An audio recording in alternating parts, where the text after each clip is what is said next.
Hello everyone, learn and ইউজের পক্ষ থেকে লিটারি টার্মের দ্বিতীয় এপিসোডে সবাইকে স্বাগতম। আমরা গত পর্বে দেখেছিলাম সিমিলে এবং মেটাফোর, এবং আজকে আমরা দেখব অ্যাসোনান্স, কনসোনান্স অ্যান্ড অ্যালিটারেশন।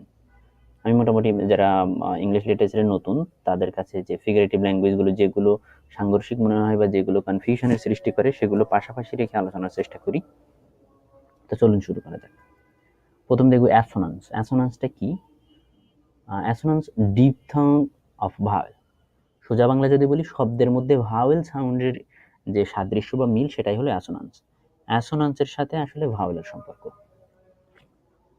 এই যে দেখুন সংজ্ঞাটি, assonance is the literary term use to refer to the repetition of a vowel sound in a line of text or poetry. The words have to be close enough together for the repetition to be noticeable. এখানে অ্যাসোনান্স হলো একটা literary term.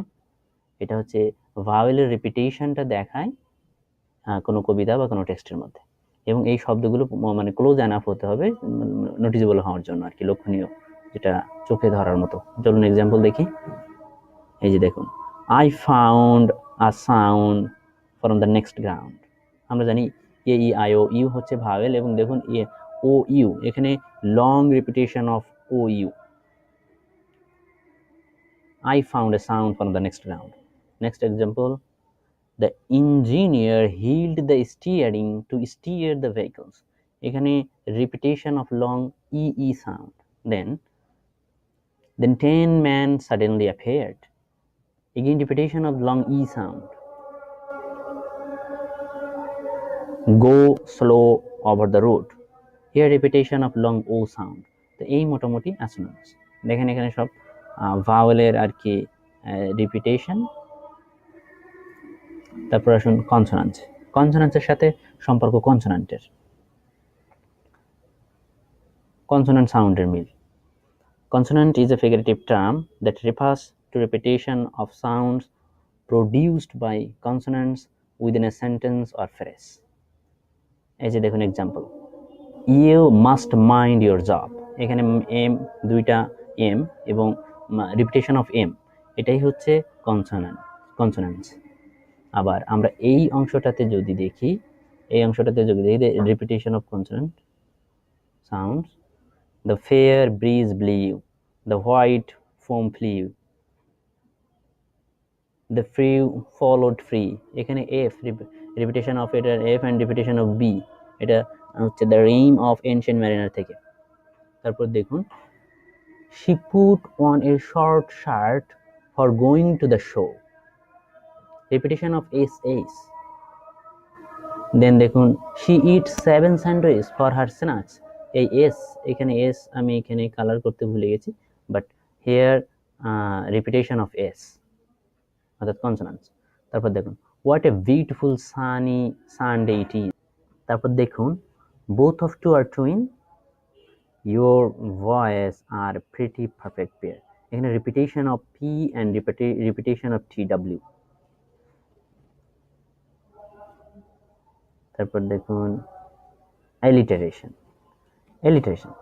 Alliteration অনেকটা কনসোনান্সের মতো।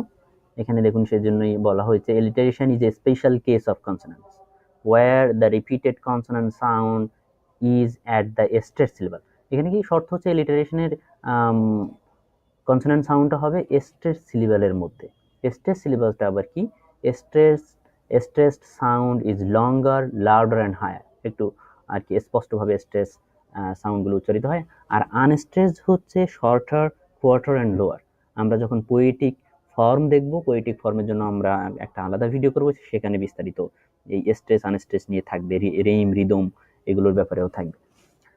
তো এলিটারেশনের ব্যাপারে কথা বলছিলাম।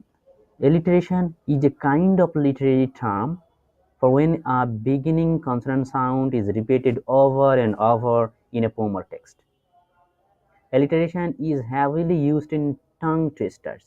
The example দেখি, from the Tiger of William Blake, burning bright, এখানে দেখুন B, burning bright।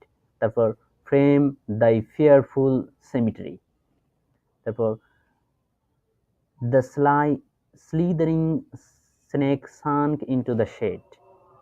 Repeated of s sound here. Then দেখুন the river rushed rapidly over the rocks. এই ছিল মোটামুটি alliteration.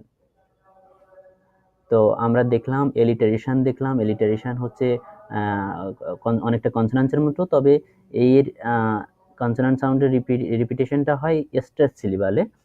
আর যেটা আমরা দেখেছিলাম সেটা হচ্ছে কনসোনান্স আমরা বুঝেছি কনসোনান্স repetition of consonant sound.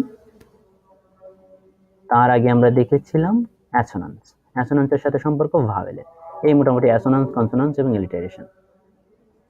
Thank you পুরোটা দেখার জন্য, ধন্যবাদ। ভালো লাগলে অবশ্যই লাইক, শেয়ার এবং কমেন্ট করবেন, আর অবশ্যই আমাদের চ্যানেলটি সাবস্ক্রাইব করে রাখবেন।